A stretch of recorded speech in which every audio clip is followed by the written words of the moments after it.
Hey, what's up, La Familia? You crazy football-loving nutters. This is Ray Hudson, and you are luxuriating in listening to the Inter Miami podcast with the stupefyingly magnificent Jay and Alex. Two lads who are as electrifying as a hairdryer thrown into a hot tub.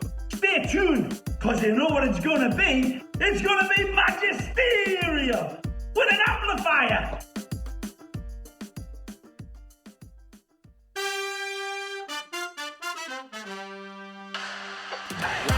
The cross Campana! He's done it again! Taylor, she goes it for Victor Ulloa. It's one up, Ulloa and Taylor! Job done for Inter Miami! Landed in by Morte. 6! It's 2 for Miami! Damian Lowell doubles the lead! Sometimes you can just sense something wicked this way it comes. Oh, buddy. Back at it. Got quite a bit to catch up on.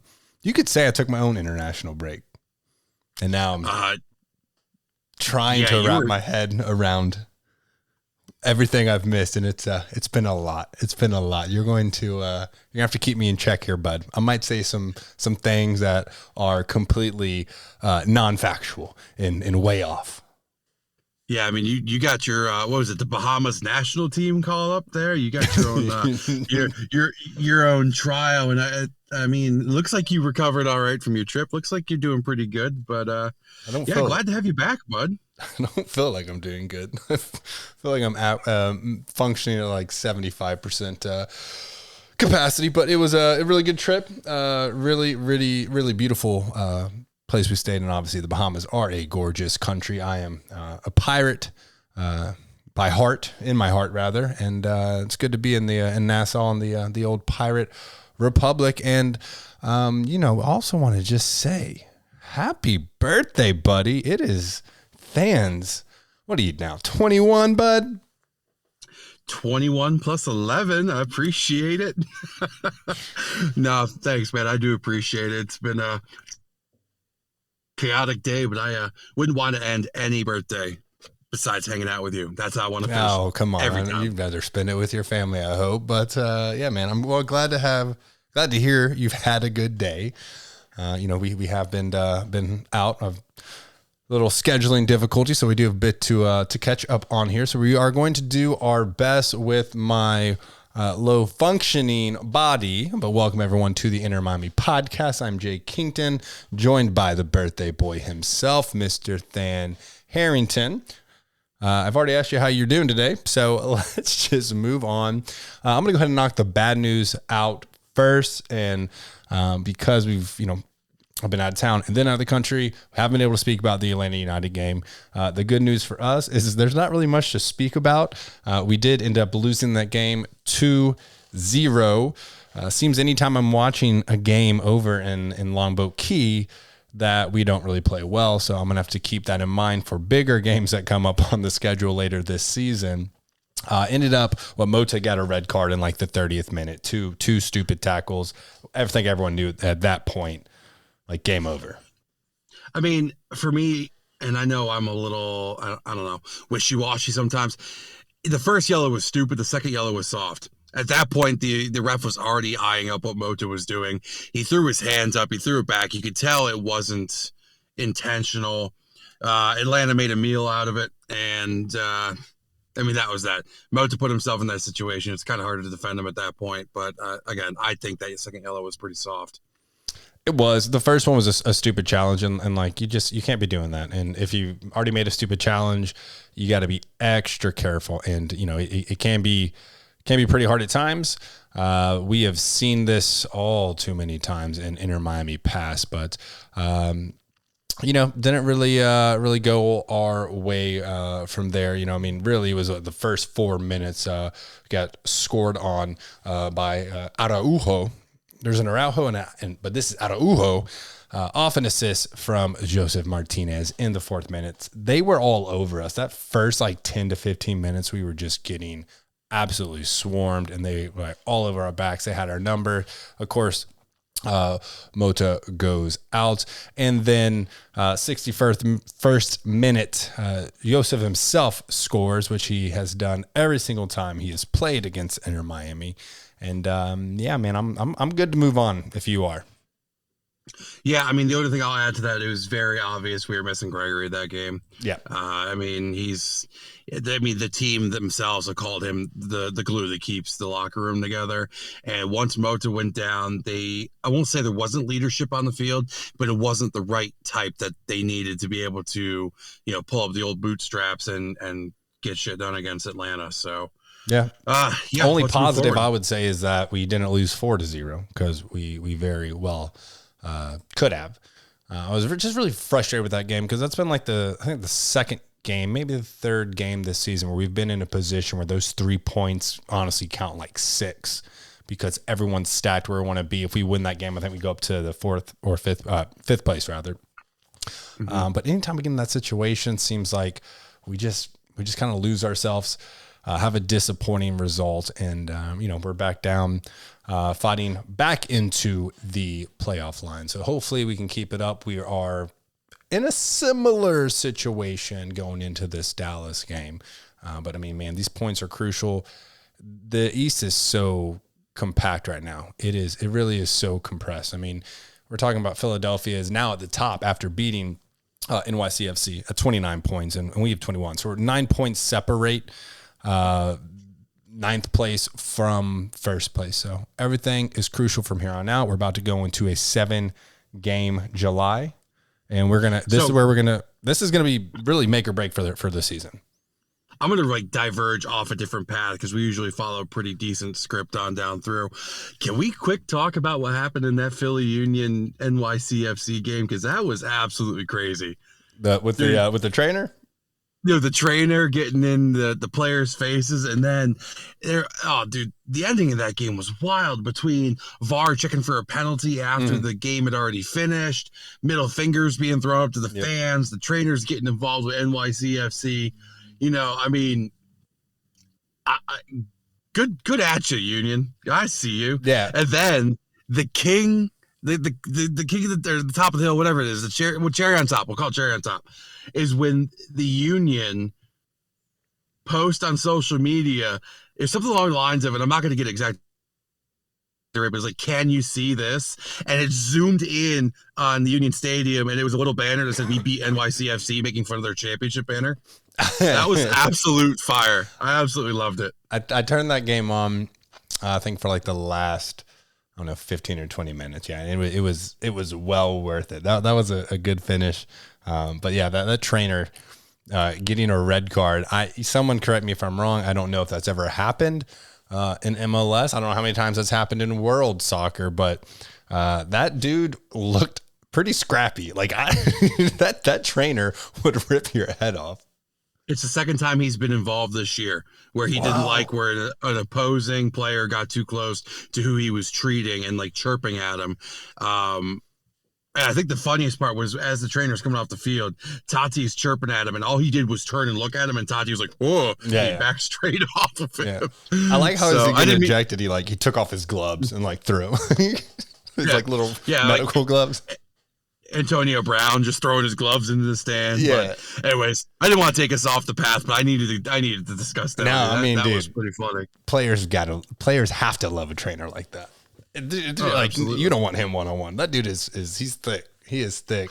And then let's move on to some good news. So, just got back home at 4:35 today, trying to wrap my head around as much catch up as I could to even be somewhat semi-intelligent on this podcast. But we did get some decent news. Alexis Windley reported coming from L'Equipe, which I believe is a French ESPN kind of vibe, sports outlet kind of thing.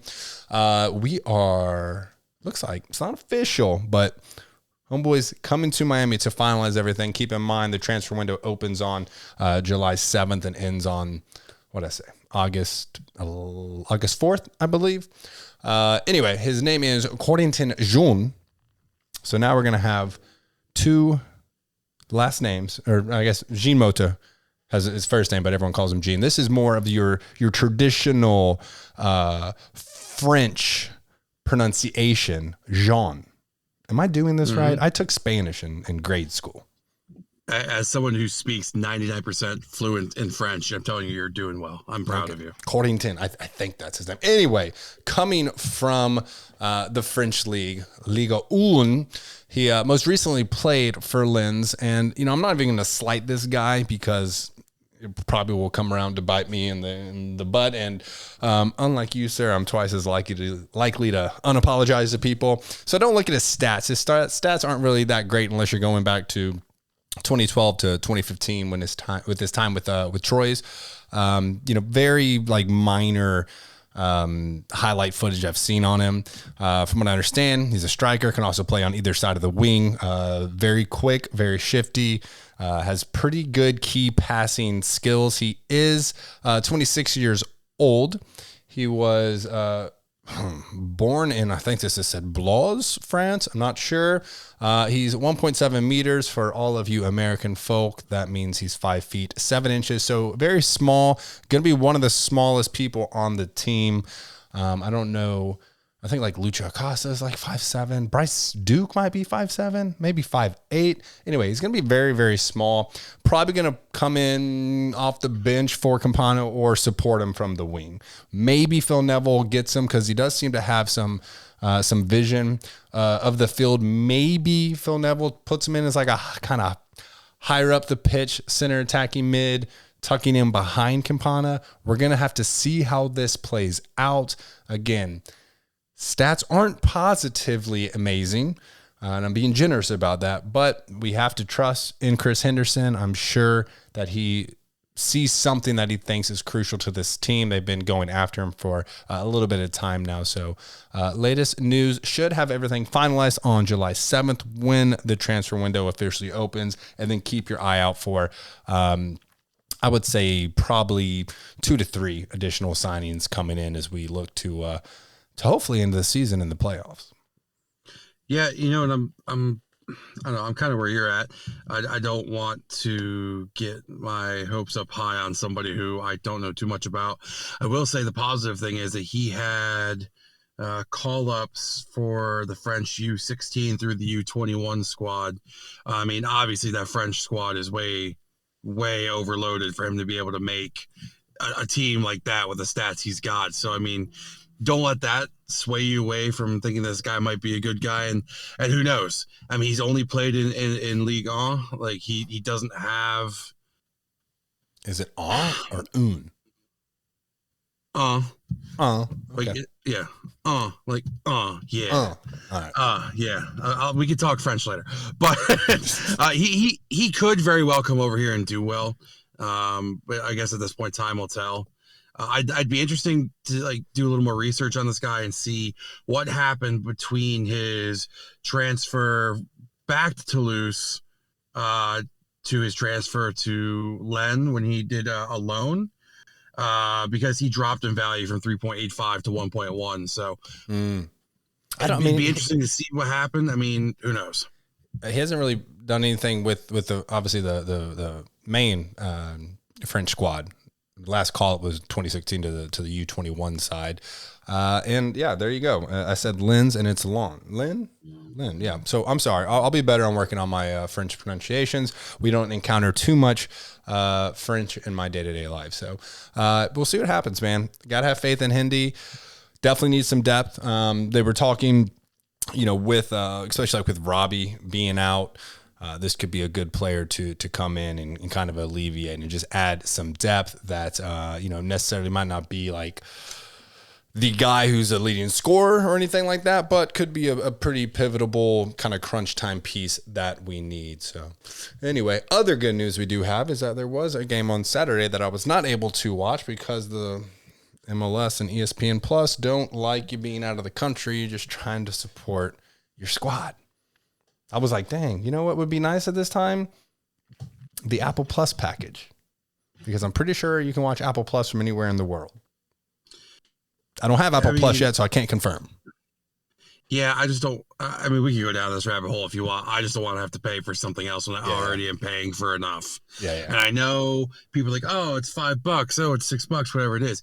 But when I already have Disney Plus for the kids, Hulu for the wife, YouTube TV for the EPL, college football, NFL, I don't want to have to pay one more thing when I already have what I want. We're just have it right now. We're just simple dads just trying to provide for the family. And I just keep buying subscription after subscription. I was in the same boat you were, but I'd say probably like 75% of the rhetoric around this that I saw from fans was more on the positive side. So I was like, whatever, we'll shut our mouth, and this is it. This is how we are now. But we did move on to play Minnesota United. Don't you know? Don't you know? And it's great. Like, I don't know. I finished Shoresy, so I'm just like, those accents I just love now. You know, it's great. We did come out on top with a 2-1 victory.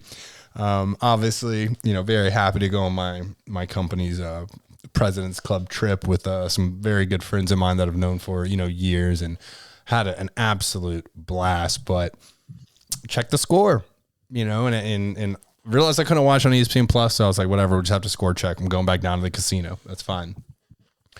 See the score. See, we're down, you know, 1-0. And I'm like, okay, whatever, you know, it's just another loss. It's okay. Oh, buddy boy. Then I get the alerts on my phone that we tied it up. And then I get the alerts on my phone that we won the game. And I was just like, dang, man, I'm kind of sad that I wasn't able to experience this moment, these last 3 minutes at Drive Pink. And they're cool, you know, new numbers they were doing on the kits for the Drive Out Cancer with the, you know, pink kit with the pink numbers and names. Everything looked really fresh. I just watched the highlights after the game finished, and all of La Familia looked like they were going absolutely wild when this happened. You watched it, so you know more than I do about the interworkings. It's on my TV. It's recorded. I wanted to, you know, get this pod out with you today because you have a busy week now, and we didn't want to delay it anymore. So I'm going to have to let you take the lead on this one, and I'll just chime in where I can.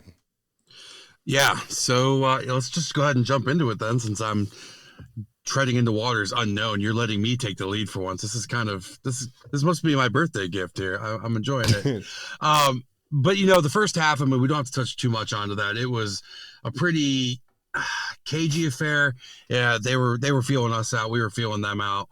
The ball was moving. It looked like we were gonna have some decent play, and then we turned into Slop Shop FC. And then we'd come back and we'd have a little bit more successful play up the field. And then Slop Shop FC came out. So as a fan, you're like, which Inter Miami is going to show up here? Like, what are we going to do?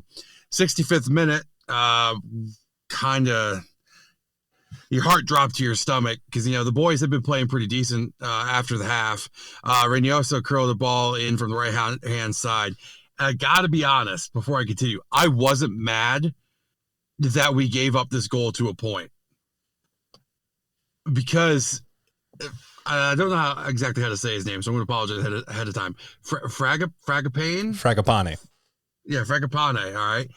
He scissor kicks this ball back into the box as it's going out of bounds. And I was like, damn, okay. And then it finds Amarilla, and this is where I was a little upset. Amarilla, he sneaks in between two defenders, and he just toe pokes it past Drake's near post. Like, as a fan watching that, I was like, okay, listen, that's pretty shitty defense right there. Like, we need to be able to help Drake out a little bit better. Someone obviously missed their assignment, so that I could be upset at that point. But to see a beautiful cross, like a beautiful curling cross that led to a scissor kick assist that led to a goal, as a soccer fan, as a football fan, I was like, damn, okay, this is where we're at. Yeah. So what I can tell you from my, you know, 3 times of watching the highlight, because that's about as good as I could do. I mean, obviously, no fault of Drake. You got to stop a kick that's like 3-4 yards in front of you, if that. And then, you know, what I've learned, you know, just from watching this sport for, I don't know, 16 years now, something like that.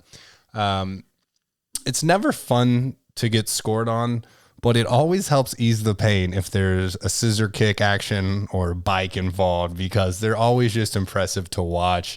I mean, even like the Charlotte game when Shinyashiki hit that just crazy, like, wasn't like a scissor kick, but it was definitely like an outstretched across the goal. You're like, damn, we're down, but oh, that was a nice little goal. And obviously the scissor kick wasn't the goal, but anytime that's involved helps ease the pain a little bit. Yeah, I mean, as a fan of the game, you have to appreciate that. The audacity to even attempt to do that, makes it, I don't know. It was hello darkness, my old friend time as the ball rolled into the back of the net, but you're like, okay, I can kind of accept it a little bit. But there was a bright side. Oh, yes, 83rd minute, Indiana Jones comes into the Temple of Doom. The doom and gloom of the North End, trying to get everybody riled up. He's trying to get the people going. And in the 87th minute, Bryce Duke receives the ball, and he is not getting enough credit for this ball. Bryce Duke puts a ball into the box that eliminates 4 defenders in one pass. It completely eliminates them out of the play. The pass finds Indy, and I got to be honest, I thought he missed it. The way he hit it was high. with the ferocity he hit it with, I was like, "Oh no, what are we doing? Oh no, we suck again!" But he hit it into the top of the net, absolutely blasted it, and put Drive Pink into a frenzy. And after that point, I'm not gonna say I knew it was coming. I'm not gonna say like, "Oh yeah, I saw this happening. It was going to happen," but the belief was there. And that's something as Inter Miami fans, if you've been around since the beginning, it's not always like you rarely see that. All of a sudden, it's like, oh, damn, we can do this. Yeah, I was just impressed. We might have them. Because right as Bryce plays that ball, Indy just like accelerates so fast, like just absolutely hit the turbo button for like a good 6-8 yards just to break through the entire back line to where it's just one-on-one. And then, just what a smash, dude. What an absolute smash. Yeah, I mean, Twitter space is blown up about it. We don't have to rehash that goal. It was a beautiful run. But again, Bryce Duke not getting enough credit, not just for that goal, but for his entire game. I think that was Bryce Duke's best game so far. Undoubtedly, and I've got more on this. Okay. So, continuing on, 90th minute, believe it or not, the Marlboro man himself showed up. Gonzalo had a free kick. Beautifully placed free kick. Just didn't meet any of the heads, put it towards goal. But it was actually recycled back out to Emerson. Emerson saw Ryan Saylor waving down towards the far post. He puts a beautiful ball in. Saylor's not able to get a piece of it as the defender intervenes. But then through divine intervention, through comedic screw-up, through whatever you want to say it was, Saylor runs into the defender who receives the ball, knocking the ball into Indiana's path, and he absolutely destroys that ball. Like the ball is hit. If you haven't watched, go ahead and check our Instagram out. We put a video up where you can see the ball coming across. It hits the bottom bar so hard it actually has enough power to still travel around the backside of the goal and hit the top crossbar on the way through. Like I love when that happens. That's one of the most beautiful goals when it does that full little rollout. Yeah, I mean, absolutely. Like I wrote down here, he blasted with the utmost malice, and he did. He absolutely knew he was going to kill that ball. And Drive Pink Stadium, you could easily mistook it for Cape Canaveral because we were launching off. It was absolutely wild in the stadium. I want to say, is he left-footed by nature, or is he just that talented? I'll have to find that out. I'm going to find that out for us. But you see it down here. Actually run through the stats, and then I'm gonna just highlight a little bit on Bryce Duke. Absolutely. So possession, we're going to go Inter Miami to Minnesota. Possession 55% to 45, shots 16-10. Here's why this game would have been a heartbreaker if we would have lost this one. Shots on goal 8-1. So with all the work that Minnesota was doing up down the field, they only got that one shot on goal. So passing 441 to 363. Corners 5-6. Drake did not have a single save this game because he only faced one shot on goal, and it wasn't his fault. Is what it is. Minnesota had 6 fouls, as we like to see. We won 13-10. Yellow cards, as we don't like to see, we lost 3-4, and red cards 0-0.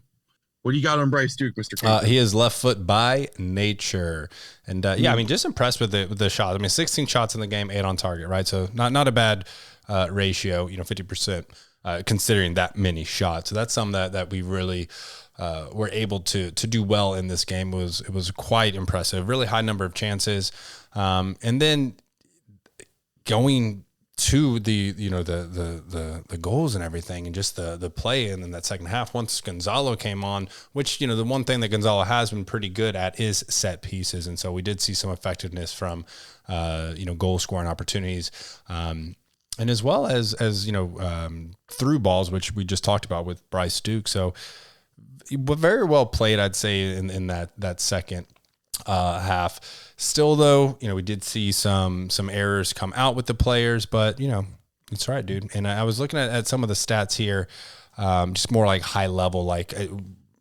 as far as shots, 69% coming from the middle, which isn't always the case, right? We a lot of the season you see it going out to Ari Lassiter or Robbie or Emerson now, whatever you say. A lot of them are coming from the wings, and especially if you go back 2 seasons, that's really all we're doing, cross out to the wings, have them try and put it in the middle. So good to see us coming through the middle again. But, yeah, man, hell of a game. Really pretty sad that I'm doing my best not to curse for some reason, but really sad that I wasn't there, man. I know it was a really, really good time. So 2 things I wanted to cover real quick, because we're going to go into our positives and negatives here, all right? Bryce Duke, this is what he did in 90 minutes. 90 minutes. Oh, you're still in my thunder. Okay, go ahead. I am. No, go ahead. am. Okay. 5 key passes, 2 shots, 2 tackles out of 2 tackles, 1, 9 duels, 1, 2 aerial duels, 1 out of 2, 5 ball recoveries, leading to the 2-1 win for Inter Miami. That is a heck of a stat line for a team that is clamoring for midfield presence, not just from Mota, not just from Gregory. Like, we're looking for that other midfielder to step up, and he's finally stepping up. I know I've been beating this to death that we need a number 10. I've also said many times LAFC was very upset to let Bryce Duke go. Maybe, just maybe, if he can put on some more performances like this, maybe we have our 10. Maybe I'm just don't know what I'm talking about anymore. I think we both were like, oh, who's this kid, as he came across, and he's making his name, and you know what? We saw flashes of this. Like, this was an insanely complete game. If Indy doesn't score the 2 goals, right, Bryce is the man of the match. Probably one of the most influential midfield performances we've seen from. I'm trying to think, man. I know, like, Matuidi, hold on, just hear me out. He had like some ridiculous, like 97% passing game or something like that. But we've seen flashes of what Bryce Duke can do. At times, never put together like a full game like this, or he's coming off the bench, and we just see the talent that was there and why LAFC would be so mad that they lost him. But then you see this full result, and if we can get 75% of this every game, we're going to be in a pretty good position come postseason.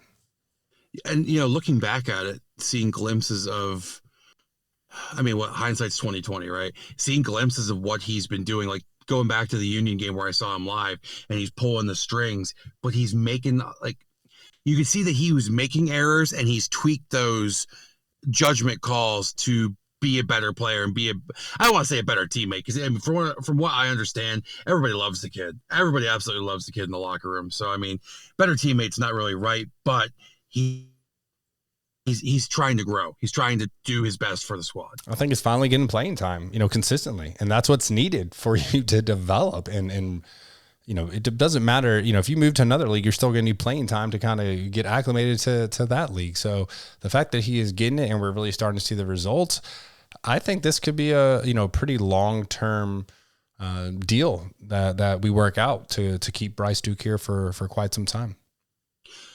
So the next, and this is actually historic for Inter Miami, and actually in the MLS, Inter Miami, Indy Vassilev, I don't know why that came out so weird, Indy Vassilev became the first player in MLS history to score both a game-tying and game-winning goal after entering the game in the 80th minute or later.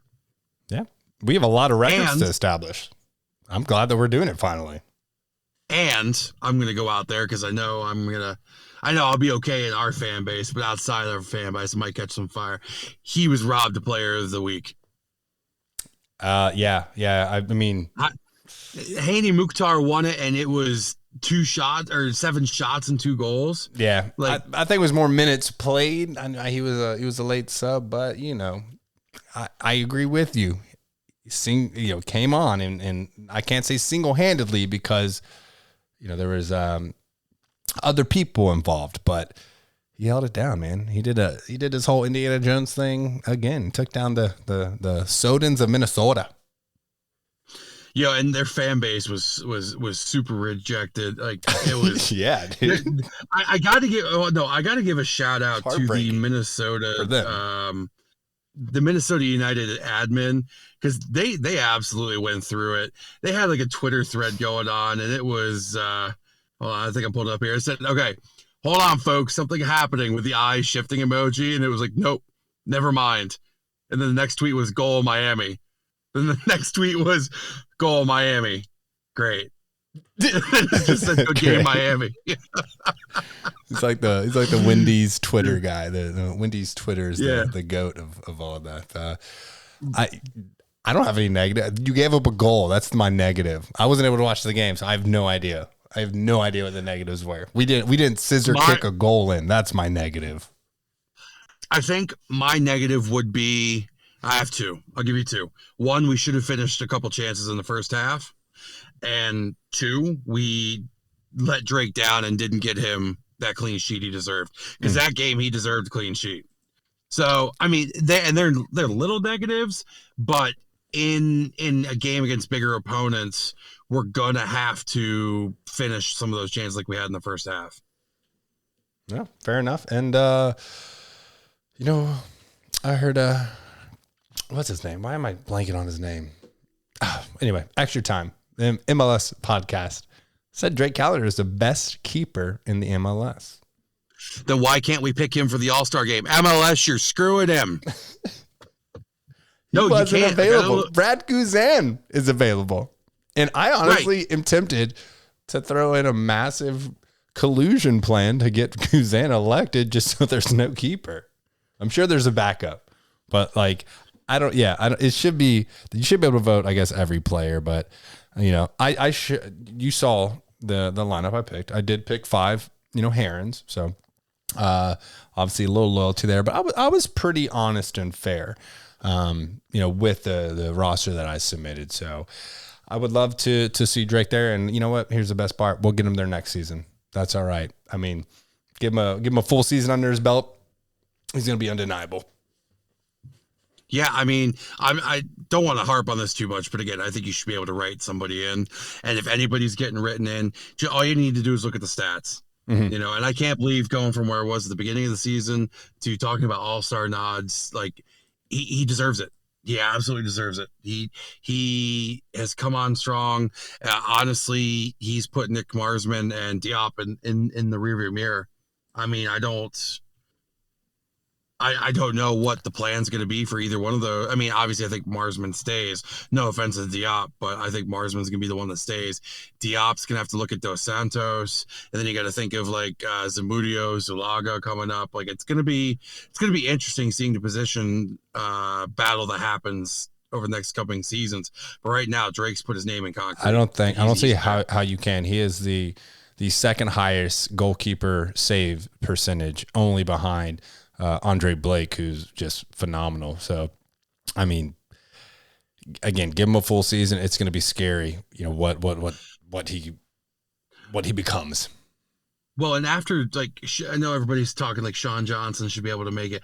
After watching his a terrible display. And I know you shouldn't base it off of one game because Sean Johnson's actually a decent keeper. Yeah. But after watching his terrible attempts at saving against the Union, I was like, dude, you really want to vote him? I mean, okay, is what it is, but like we can watch him flail towards the ball that Drake would have stopped twice over. I don't know. It is what it is. We can move on. You can't judge off on that game. Yeah, don't smite Sean Johnson. I've got nothing but respect for Sean Johnson. Come on. Don't do that. Take us home. Take us forward, buddy. Okay. Trying to move forward here. All right, the power rankings. 18th out of 28th. Yep, not terrible. Can we go with the ESPN rankings this week? It was 16th, above Atlanta, and MLS was 18th, below Atlanta. The Bahamas. You want to come back? I put all this information together for you, and then you just want to smite me down when I use the MLS rankings. I want to use the MLS is traditionally more friendly to Inter Miami, but hey, this 1 week we can make an exception and so show some love to ESPN because they show a little more love to us this week. Carry on. Pick whatever you want. Okay. So we're 18th out of 28th on the power rankings. Eastern Conference, 8th place. It's been kind of a back and forth battle, but we've been around the same clubs for a couple of weeks now. 1 point ahead of Charlotte, 2 points behind Cincy. That Cincy game is going to be huge, especially if we're able to keep, this momentum going.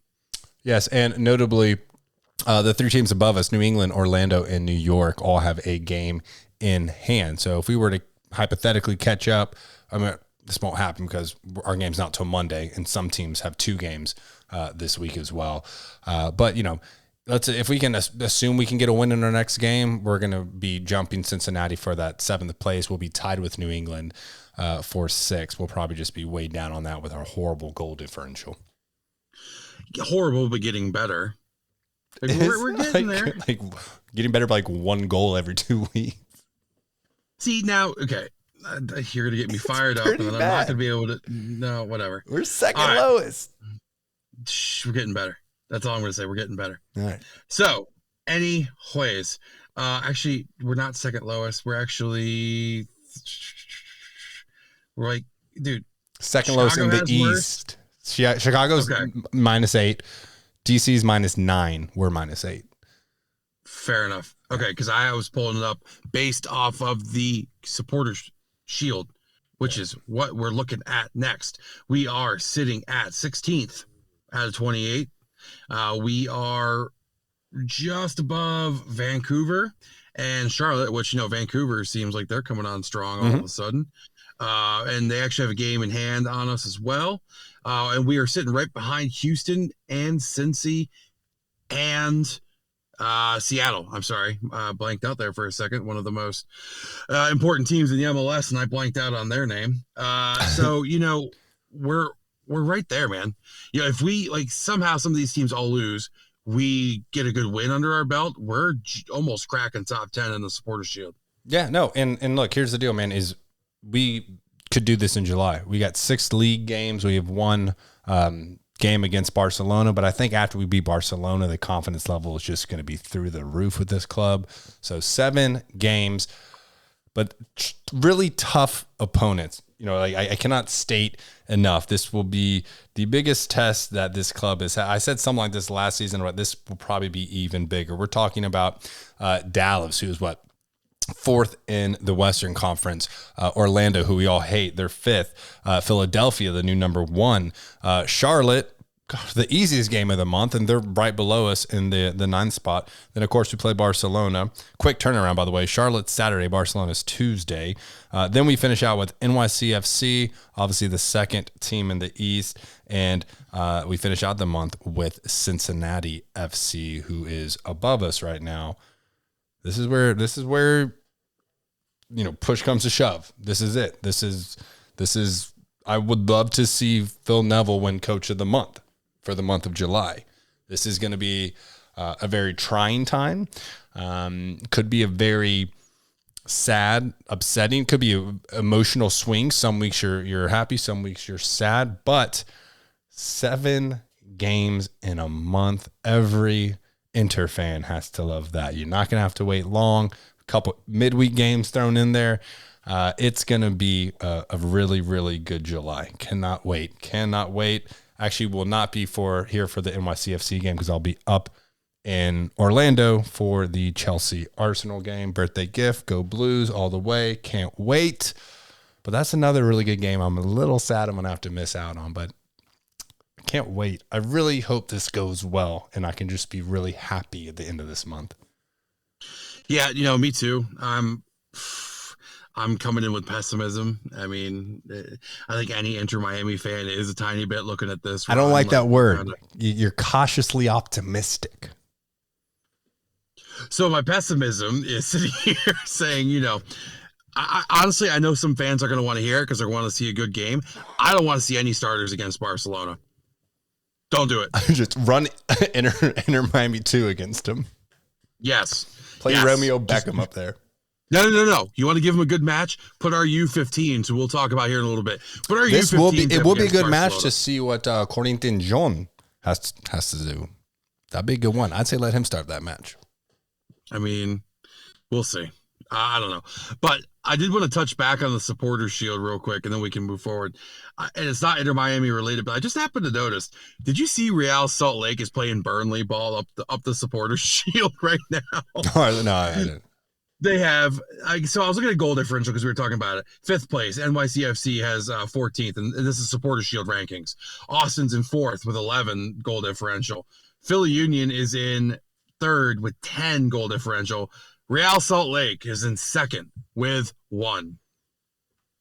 I'm like, all right, Burnley ball all the way, boys. And if you don't know what Burnley ball is, you just need to go watch some highlights of Burnley Builders from last year because it is the most boring football you will ever watch in your life. Well, they haven't lost at home. So, I mean, Salt Lake is playing quite well. Here's what this is really not really on subject, but we're going to FC Dallas and we're going to Orlando. We are not good away, and we only have one away win, 5 losses, and 1 draw. We are much better at home, so those are going to be pretty tough. But just popped in my head. Sorry. Carry on. No, I mean it's also going to be weird for the team too to have to go up against the reigning champions who play in a baseball field. They're not going to know what to do when they go to Yankee Stadium. And I don't know. I might make my way up to that game. I might not. I'm not a Yankee fan. Go Sox. I know it's incredulous as a New Yorker that I am a Boston Red Sox fan, but it is what it is. Is that not even a home game? I thought that was a home game. No, I thought it was the away match up in the NYCFC. Oh, am I not going to be too depressed? I'm not going to be depressed at all. Perfect. Okay, cool. Then I'll catch them when they're down here. Awesome. Look at that. All right. Guess what? We have a next match, though. Jay, who are we playing? FC Dallas? You can't ask me questions, bro. You gotta let me know like 5 minutes ahead of time so I can prepare myself. No, I gave these notes to you an hour ago. I don't even know what's home and away anymore. I do know that Dallas is away because what's better on the most patriotic day in the history of America to play in the most patriotic state in all of America? It's going to be a good game. I'm a little like I want a July 4th home game so I can rock the July 4th away kit that I copped at the end of the season sale for like $8. But I'm going to be rocking that to the July 4th party. Flow show. I'm actually jealous. I did not pick up the wavy bacon kit, as I call it. They did not have it in real men's size. They only had it in small, medium, and large, so I was not able to get it. They just came out with a new one. You can cop that. Dude, some of these ones this year are terrible. That's like 3 money grabs from the MLS this month. It's just nonstop. Like, buy this $80 warm-up top. Yeah. Oh, hey, you like this? How about this jersey? It looks like it came out of an adult coloring book. Check it out. Look at the flowers. I'm going to like them in the season sale when they're $8. Ow. Yeah, if they're $8, I'll have them. But anyways, this next match is 9 p.m. kickoff at Toyota Stadium. Second all-time meeting between the teams. Dallas leads the series 1-0. Jay, I hate to say it, but Ariola's been on form, man. He's looking really good. Yes, he has. That's a late game. Yeah, it's going to be brutal. I will not be watching it because I will be driving home from New York that night. Oh, there you go. Yeah, I will. We're getting our July 4th parties out on July 3rd. So then it's just Fair nothing enough. but probably like, I don't know, Saving Private Ryan or Band of Brothers during the day on that AMC marathon. And then we'll catch that game. How do you think it's going to go? I mean, they're fourth. They are fourth in the East. They have a 5-2-1 record at home. Based on how we've played away, Yeah. and based off of Ariola's form, because when he's on a tear like he is right now, he's one of the best. I'm going to go, and this is going to hurt, I'm going to go 3-1 Dallas. Okay. No, I mean, like, I respect that because you're taking into account the our away record, And- their home record. Outside of Ariola, they also have Jesus Ferreira. You know, we're talking about going against two potentially starters. I mean, Ferreira just had that like four goal banger or whatever, but also Ariola has been stepping it up in a major way. They got some attacking presences. They've also got Farfan, who's just an amazing defender as well. So, I mean, I want to be optimistic here, but I've got to be realistic. I'm going 2-1 Dallas. And look, I would much rather be a little upset that I'm wrong on my prediction because I'm not the most keen of the soccer gurus or whatever you want to call us. I'll be much happier if Inter Miami can upset my prediction. See, this is why I'm saying 3-1. Okay. I think that they're going to do a good job of reviewing the footage of the past few games and seeing how we got shut down in the midfield, leaving Campana out to dry. And it's not going to be Drake's fault necessarily that he's just going to get peppered. They're going to shut down the midfield and rely on our back line to give service to the attackers up front. And I think it's going to lead to a lot of chaos ball, and Dallas can be able to capitalize on it, as much as I hate to say it. If our midfield's not there, I mean, I know it's pretty common knowledge for any soccer team, but if your midfield's not there, you're not going to have that driving force up the field. You can only do long through balls like LGP was last year for a few games before teams start getting keen on what you're doing. So, hopefully we're both wrong. I'd love to, check my phone as I'm driving through the night on 81 South and see that we're winning. But I'd also like to retract the term I just used, soccer guru, because I just thought about all the predictions I've made. Clearly, I have no idea what's going on. Yeah, that's why we stopped keeping track, because I was right more times than you were. If one of us can be right, twice a month, I'll be happy with it. Absolutely. So getting away from the Dallas match, we had a lot of news to talk about. First and foremost, Indy and Bryce made team of the week. No shock there. Yep. I think it was well deserved. Anything you want to add to that before we move on? Nope. All right. The Herons acquired $75,000 thanks to LAFC signing Gareth Bale. If you have been under a rock, surprise, not only did the LAFC get Chiellini, they also got Gareth Bale. On the TAM reason we deals. got some. I'm sorry? On TAM deals, not DP deals. Yes. Yeah. The only reason that we got the $75,000 is because we held the discovery rights to Gareth Bale. Like, he needed discovering. So this is one of those weird MLS rules, man. This league is so strange. I heard that like DC United had them like 2 or 3 weeks ago and then gave them up, and so we got them.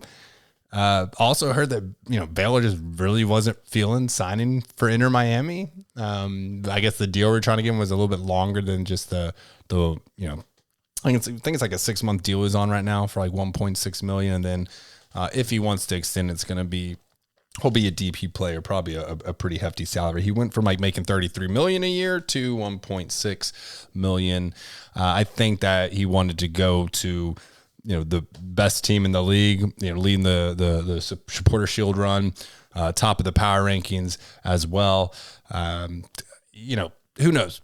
It's chaos Gareth Bale. Will he stay healthy? Will he prioritize football over golf? You know, there's, I mean, like, I don't know what the golf scene's like in LA. I know there's a lot of great golf courses in Florida, but, you know, I also do understand, you know, it's a team outside the playoffs who historically has been absolutely horrible, or, you know, a team that's been one of the best teams since they've entered the league. So we'll see. Really good for the league, though. I'll tell you that much.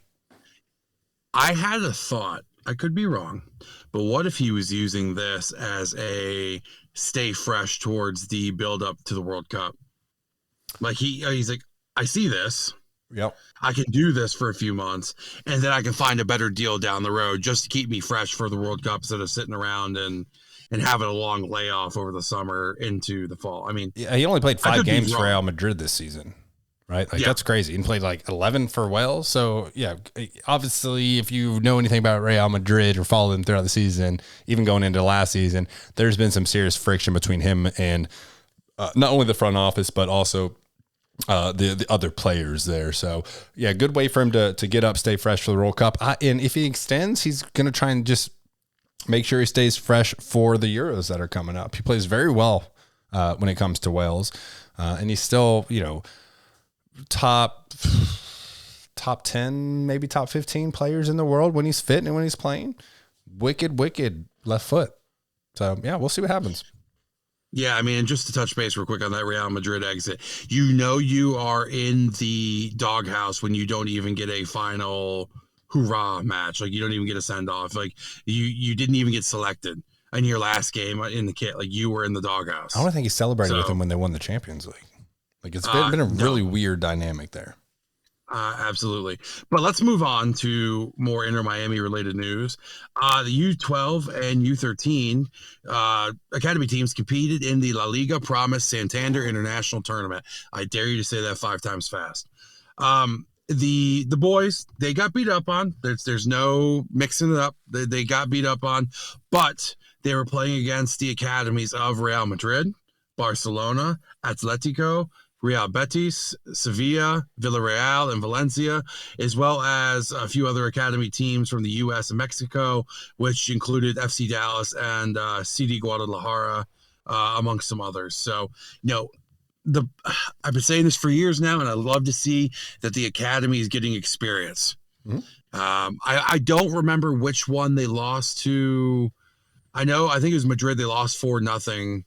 I think it was the U13s lost 4-0, but then they played Barca hard. It was like 4-3. Oh, nice. So, you know, coming up pretty strong. This is actually breaking news as the podcast started. The U15s are moving on to the semifinals of the MLS Next playoffs. Played a hard-fought match today, pulled out the victory, and they are moving on. If you haven't seen the U15s play, they're fun to watch, man. That's the future coming up. Future looks bright. Like I said, about 3-4 more years till we really get to see the effects of our academy. But compared to all the other MLS teams who've had the academies for years, we are a threat. You know, probably humbly going to say top 6, I would imagine. Like, in the tournament I watched, we were playing very, very well. So as that continues to improve and these players come up to the first team, going to be very exciting times ahead. That's being acknowledged nationally too, amongst all of the MLS teams. Like, oh, Inter Miami's got this working now, and now they're tapping into a talent pool that, let's be honest, really wasn't touched. Mm-hmm. Because I mean, honestly, Orlando, they would stick in their area or go north, and leaving like Weston and places like that completely untapped. Yeah. Well, there's also like the PSG academies down here. There's an Atletico academy down here. So there's like some European academies that are like in Miami. Like, I've visited a client. There's like, it was a terribly small office for PSG, but it was their academy. And like, that's really, there's been no one tapping it from America, really.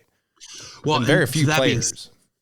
To that being said, though, I know one of them's up here in the Philly area, and it's like, I can't believe the words are coming out of my mouth like this, but PSG is struggling with the Philadelphia Union Academy to compete for players, because kids are like, I can see what they're doing here, and they have the world-class facilities for the academy. So I digress. Let's move forward. U17s, they made it to the MLS Next playoffs, and unfortunately they lost to end their season.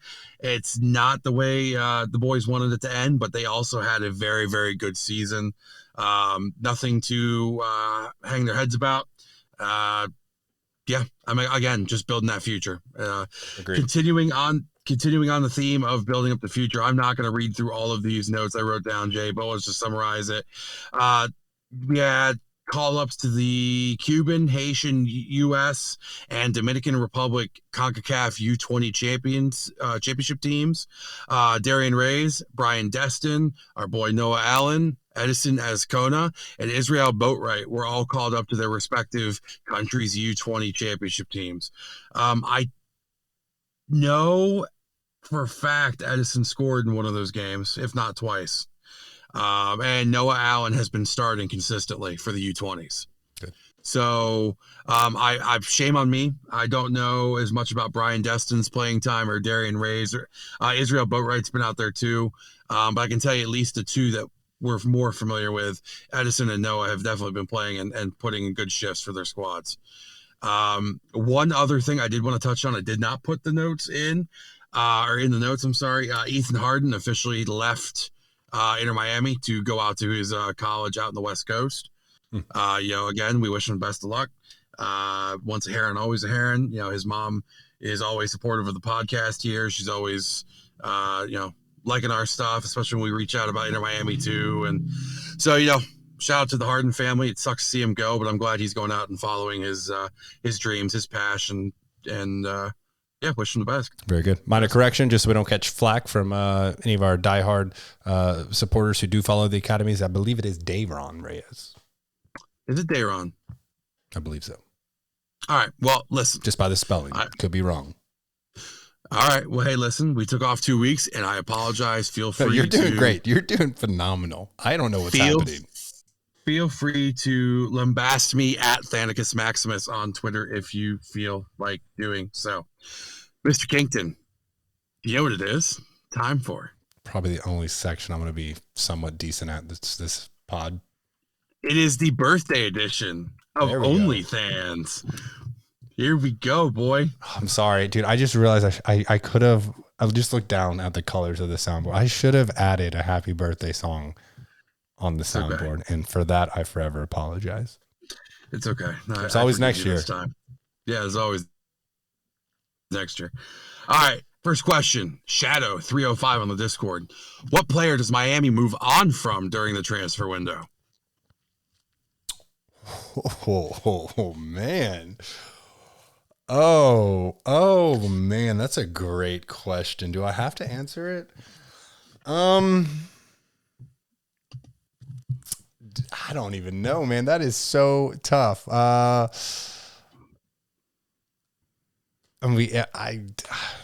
Diop maybe, because we do need a third goalkeeper. Oh man, why are you killing me? I got to think about that one. You go first.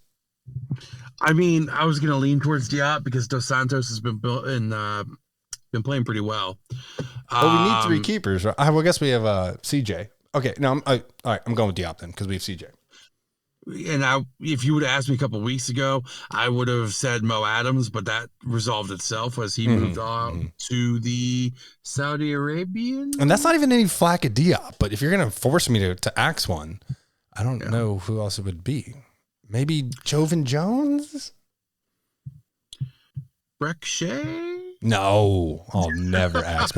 Okay, never mind. I'll scratch all that. Jairo Quinteros. I think we move on. Yeah. I think we move on from Jairo. Good guy. I mean, I like the guy. Obviously, I met him when we were in Philly. I'd have to agree. Because Ryan Saylor, boy. Hendo was right about that draft pick. He's playing well. I think Quinteros has a fairly decent salary, if I'm not mistaken. I'll have to see what his salary is. All right. Well, we'll move on to the next one for time's sake. Tough question. Good job, Shadow. Way to make me think the easiest part of the show is actually the hardest. Ha! Got him. All right. DMont525. What are your thoughts on the atmosphere and chants at Drive Pink Stadium so far this season? Oh man. I don't want to do this. These came in late tonight. I know exactly what they're getting at. No, this has actually been a question that's been on the cards for about 3 weeks. So I will answer it. Okay. I will answer it. I am a fan of all that every supporter group is doing. It's not a cop-out. I have talked to some of the groups more than others. I am a fan of the atmosphere and the inclusivity that it brings to all fans in the stadium. I think that the atmosphere is on point with some of the best, to the point where I think that they don't need to pipe in noise sometimes. Yep. It actually sounds, and again, if you're listening, this is not a shot at the supporters groups, but I think the team piping in noise does a disservice to what you're doing, because it sounds, it makes you guys do we sound confirmation delayed. They're piping in noise? They have actually said so during TV broadcasts. They've said it. That's embarrassing. Yeah, because, and two, if you listen to a couple of the broadcasts, I know for a fact where they're at in some of the songs, but then all of a sudden it jumps ahead for the noise being piped in. Then all of a sudden the supporters groups are behind, or the piped in noise is behind, and it makes them sound off. The chants, I believe, are good. I think that the rest of the stadium needs to do more to get involved, whether it's clapping or stomping or hooting and holler. I mean, I don't know. I know I might be alienating some people or pissing some people off. It is what it is. But I think that where we are currently at with as a club and the fan base, I think we're good. There's always going to be room for improvements. But right now, I like where we're at. I do like where we're at. I would like some more simpler chants, like not necessarily songs, but I think about like LAFC's like bum bum bum bum bum bum bum LAFC, some that everyone in the stadium can get down with. I know there's a huge kind of beef going on right now on some of the socials about wanting some English songs. I'm not even going to get into that. We'll leave that for another day. That's a discussion they can all have together. But I think like simple chants that everyone can get on board with would go a long way, because I think if you're in the North stands, the songs, and you're singing them. And maybe if you don't know all of them, because they are quite long, quite intricate, the hooks, how to get in there and hype it up. I think the individuals on the East and West stands, not the diehards, right? But the ones that are coming there with their families to have fun, they don't know the 3 paragraphs of lyrics. So just something simple for them to get on board with, where it can be sung all throughout the stadium, I think would have a pretty long lasting impact. So I don't know what that chant would sound like, or that rhythm, that bum, bum, bum, bum, whatever that would sound like, make it our own. But something like that's very easy to pick up. I think it would go far. Like, I've been to environments, I've been to games. Like I think about, they had like a pro invitational volleyball tournament. Like I went downtown Fort Lauderdale Beach. It was like honestly one of the most fun things I've been to. I didn't know any of the volleyball chants, but they're all really simple, so everyone can get into them. So that's my take. I don't want to like say too much though. No. So I think the only thing I would add is one of and it's the simplest chance. Okay. But when I go to Beaver Stadium, especially during a whiteout game where it's like 120,000 people at a football game, they do a basic chant to get everybody into it. Half the stadium, we are. Half the other state, or the other half stadium, Penn State, we are. And like, even if we go like vamos, and then the other half, Miami, vamos, and something like that. But again, I like what we're doing. And just, again, to clarify a question we've been getting quite often recently, I don't know why, Jay and I are men of the people. We love all the supporters groups. We share equally. We promote equally. We love all you guys. That's just what we do. There's not love or hate or whatever it is. We're not in the drama. Whatever it is, we are for all of you guys. So we don't pick sides unless it's an external team, or their supporters groups. Like we would never pick sides between any of our own supporters groups. We love everybody equally. We stay cool with everyone. I mean, that's been the focus of this podcast since day one. It will never change. Nothing but respect all the leadership and every single member of NESG and anyone in the community. Even if you're not in a supporters group, like nothing but respect for everything. Our goal has always been to grow the community, grow as much support around this team as we can. Except those guys down at the Greenlock gang who promised me a party and didn't even have a bathroom. Yeah, screw the Greenlock gang. Yes, Greenlock gang. No, jokes. We love the Greenlock gang. They're our boys. Let's move on. Your boy, Jim Anderson, asked, hey, Jim. Jay, what is your favorite Inter Miami kit to date? You guys aren't going to like the answer to this one. I like the white one. I was, the heartbeat is growing on me a bit. I wasn't really a fan of it when it initially dropped, but there's something about that white kit, that Real Madrid look, for David Beckham. He played for Real for a lot of years. It wasn't just a plain white shirt. It had a nice pearl sheen to it. I liked it. The boys would get sweaty. You could see their abs, it was kidding. No, but I think dry, no abs, no nipples or anything like that. It's just a clean look. I like the intricacies of the two herons printed throughout it. That would be mine. No one's going to like that answer. So I got to be honest. So Riley pretty much twisted my arm and I took him to a soccer sale at a local shop. They were having a tent sale. And I kid you not, up here we found in his size the white inaugural and the black inaugural kit, which he already has. But somehow he begged me to buy it for him. So whatever, here we are. Were they blank or were they players? No, they were blank, but they were $8 a piece. So like, okay, whatever. Yeah. But the more I looked at the white one, the more I said, man, this looks like something off a roll of Charmin. This looks rough. I still have a blank one. I gotta get a name on it, but there's not too many players we have left from those days. So it's either gonna be Breck or Indy. And honestly, I'm leaning heavy towards Indy right now. Yeah, you got to go Indy. For me, favorite kit. I'm gonna have to. I'm gonna cop out. I'm gonna cop out this answer. I'm gonna go the heartbeat kit with the pink numbers for the drive out cancer. Pink numbers are fresh. If I had to pick one, I got to say the first ever kit I own, La Rosa Negra. That's going to always be my favorite. Like that kit gets hung up, gets lightly dried, gets like that. I love that kit. I hold on to it. It has the patch and everything. Like I'm going to keep that for the rest of my life. Yeah. So I think that would be it.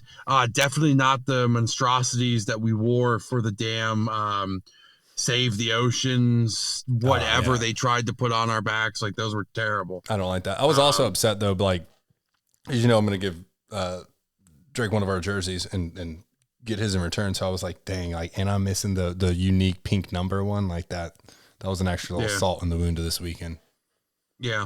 Hey, I want to maybe dip my toe into some controversy here real quick, but I do want to say I am a tiny bit upset that the club didn't promote the past two initiatives the way the other clubs did. Yeah. That was, we have to be careful how we say things here because we are to a degree involved with the club and we love the club. Thank you guys for everything you do. If anybody's listening, we do appreciate you. But as a fan, I'm looking around at what Austin's doing. Shout out to Austin. They're killing it. Mm-hmm. Like a lot of the other clubs around the league, what they're doing for the Juneteenth, what they're doing for Pride Month, what they're doing for even the cancer. Like it was like, oh, hey, by the way, we're doing a drive out cancer. Goodbye.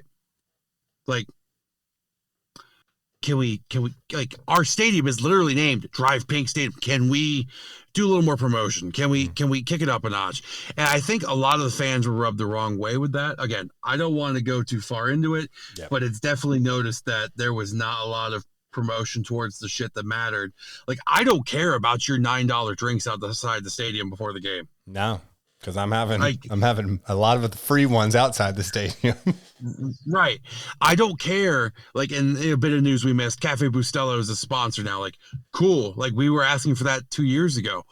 But at least hook on to the stuff that matters. Mm-hmm.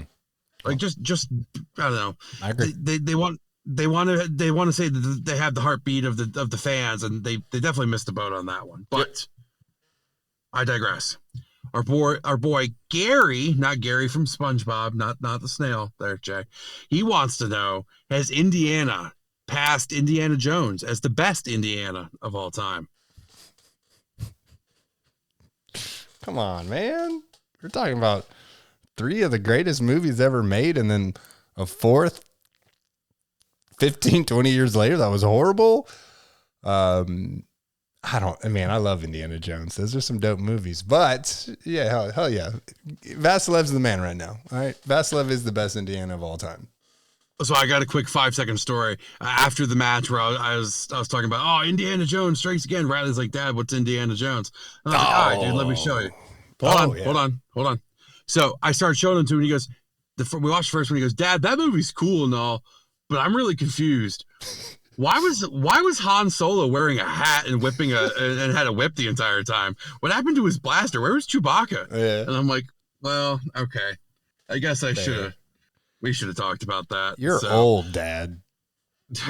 Dude, don't remind me. Don't remind me. Just show him the Shia LaBeouf. LaBeouf. All right. The Traveler, the infamous or famous Traveler, whatever you want to view him as. What would it take for one of you to streak across the field during a playoff match? Shoot. $10 million. Crowdsource that, Traveler. I'll get banned for life and have to drop this podcast, but I'll be $10 million richer. I'm just envisioning you right now, man bun, butt ass naked. I'm ripping the man bun off, so the whole mane's just flying behind me. Okay, that makes it even better, because then I'm also envisioning, like, in slow motion, Chris Allen's like, what the? And he's like chasing after you. That's when you throw a gun. Oh, dude. And you're running past Drake, and he's like, yo, that guy's definitely not zen right now. That guy is not chill. Oh, dude. Trav, for me, I'm going to have to say more than you can offer, because my 345-pound frame is going to need a lot of locomotion to get moving down that field, and they're probably going to get to me before I'd like to see the security guard try and take you out. Could you imagine me hitting like Madden, like NFL Street just stiff arms and shit? Oh, man. Oh no! But we promise to be better next week. Yeah, listen. Hey, I do want to say real quick before we wrap this up, shout out to those of you who've listened. Yeah, we did take a hiatus, but we appreciate all of you. This is pretty much as unstructured as it can be for us, but this is also where we tend to have some more fun with it. We get a chance to take a break, get back to it before we hit the grind of 7 games this month. Oh yeah. But we do appreciate you. We appreciate every single listener. We appreciate all the supporters, all the folks who follow us on Twitter and Instagram. Jay, where can they find us on that social media? Twitter at Enter MIA Podcast. Instagram is at Enter Miami Podcast. And if you're looking for us on Facebook, we still can't get it back. So there's that. Yeah, that's. I'm not going to get into that. I gave up on it. If you want to join our ever-growing Discord community, the link is in our social media bios. Come join the fun. We have shenanigans. We have a little bit of everything you can want in a community. Some of the best folks I know. And some stuff you don't want in a community. Yeah, we won't get into that. We need a whole another episode for that. But appreciate you listening. And as we like to end every single episode, vamos Miami. Vamos Miami.